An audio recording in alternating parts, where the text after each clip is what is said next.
Welcome to The Explainer. Today, we're going to decode a word you hear all the time, innovation. But what does it really mean? How do you go from just a random idea to something that literally changes the world? Okay, I know it sounds a little weird, but believe it or not, the answer is innovation. And that's because innovation isn't some single lightning bolt moment of genius. Nope, it's a journey, a long road of constant, relentless improvement. I mean, think about it. For literally centuries, the basic idea, cleaning your teeth, has been exactly the same. But how we do it, that has been totally transformed. We went from a simple stick to the manual toothbrush we all know, and now to these high-tech electric ones. This is innovation in a nutshell. You take a core idea and you just keep making it better and better and better. All right, so here's our game plan for today. We're going to nail down what innovation really is. Then we'll separate it from creativity and invention. They're not the same thing. We'll look at the 5-step blueprint to make it happen, check out the 4 main flavors of innovation, and then, this is cool, we'll see how this whole concept can scale up to drive an entire country's economy. Sound good? Let's get into it. Okay, so first things first, let's get a really clear definition, because you hear the word innovation thrown around all the time, right? But it's so much more than just having a cool new idea or a light bulb moment. It's really all about making it happen. And this right here is the key. An idea doesn't get to be called an innovation until it's actually out there in the world doing something. It has to be something that people find valuable, something you can actually make more than once, and it has to make economic sense. If it doesn't solve a real problem for people, it's just a cool idea sitting on a shelf. All right, so this is a big one. People get these 3 words mixed up all the time. Creativity, invention, and innovation. They sound similar, but trust me, they're totally different things. They're actually 3 separate steps on the same path. First, you've got creativity. This is the very beginning, the spark. It happens entirely in your head. It's that ability to just dream up new stuff, to see things in a way no one else has before. It's pure imagination. Next up is invention. This is where that creative idea gets real. It becomes a tangible thing for the very first time. Think about the very first prototype of anything. The first car, the first light bulb. It's the proof that your creative idea can actually exist in the physical world. Okay, and this chart just lays it all out perfectly. You see the progression. Creativity is just a thought, an idea. Invention is when you actually create that new thing for the first time. But innovation, that's the whole ballgame.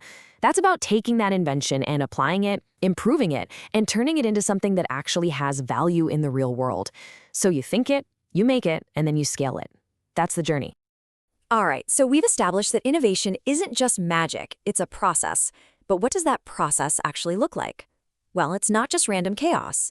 There's actually a pretty clear blueprint, almost like an assembly line, that takes a raw idea and turns it into a reality. And here it is, the 5-step plan. First, you need ideas, right? Lots of them. Then, and this is super important, you have to screen them. You can't chase every shiny object. You've got to pick the ones with real potential. After that, you experiment. You test it out, see if it actually works. If it does, you commercialize it. You figure out how to make money with it. And finally, you hit the big time, diffusion and implementation. That means you're making it at scale for everyone. That's the path. Now, it gets even more interesting because not all innovation is the same. Following that blueprint can lead to very different results. I like to think of them as the 4 main flavors of innovation. Let's check them out. So first up, we have incremental innovation. Honestly, this is the one you see most often. It's all about making small, steady improvements to products that are already out there. The perfect example is your smartphone. Every year, the camera gets a little bit better, the battery lasts a little bit longer. No big revolution here, just slow and steady evolution. Then you have this, disruptive innovation. This is a total game changer. A new technology shows up, and maybe at first it's not that great. It might even seem worse than what we already have. But then it gets better, fast, and before you know it, it completely takes over. I mean, remember phones with physical keyboards? The first touchscreens were kind of clunky, but look what happened. They completely wiped out the old way of doing things. Number 3 is what we call architectural innovation. This one is super clever. It's when a company takes its existing skills and technology, the stuff it's already amazing at, and applies it to a completely new area. Like Amazon. They built this incredible machine for selling books online. Then they just pointed that same machine at groceries, and bam, a whole new market for them. And last but not least, the big one, radical innovation. This is the rarest of them all. This isn't about improving a market or even disrupting one. It's about creating a whole new industry that never even existed before. The airplane is the classic example. It didn't just make travel faster, it created the entire concept of the airline industry out of thin air. Okay, so we've seen how this stuff works for a product, for a company, but what happens when you think even bigger, like an entire nation? Let's zoom way out and look at how a country can try to build its own innovation engine from the top down. We're going to use India as our case study.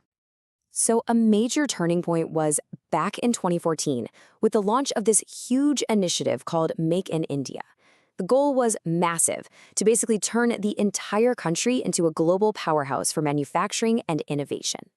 Now, it's really important to get the difference here. Make in India is basically an open invitation to foreign companies saying, hey, come here and build your stuff. But Made in India is different. That's about boosting the local companies, using local resources. So one strategy pulls foreign investment in, while the other tries to build strength from the inside out. But look, any strategy on this scale is a massive gamble, right? There are always pros and cons. On the one hand, you could see a huge boost in jobs and GDP. But on the other hand, you're looking at major risks. You could deplete natural resources, hurt small local businesses. And what happens if all those foreign investors just decide to pack up and leave? It's a real balancing act. And what's really key to understand is that Make in India wasn't just a one-off thing. It was part of a much bigger puzzle, a whole ecosystem. You had Digital India to build the tech backbone, Skill India to train the people, and Startup India to help new businesses get off the ground. All of these pieces were designed to work together to fuel this huge national innovation engine. So when you pull it all together, from the evolution of a simple toothbrush all the way up to a national economic strategy, the big takeaway is pretty clear. Innovation is not some random flash of lightning. It's a system. It's a structured process that can be used to create change on any scale you can imagine. Which, of course, leaves us with a pretty big question to chew on. As all this innovation drives progress, as it changes our world, who's actually winning?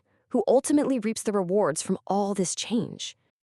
And maybe even more exciting, what's the next radical idea out there? The one that's going to create a world we can't even begin to imagine yet? Thanks for joining this explainer. The idea here was to give you a framework, a lens to see how change really happens. So next time you see a new product or hear about a new policy, you'll know exactly what to look for.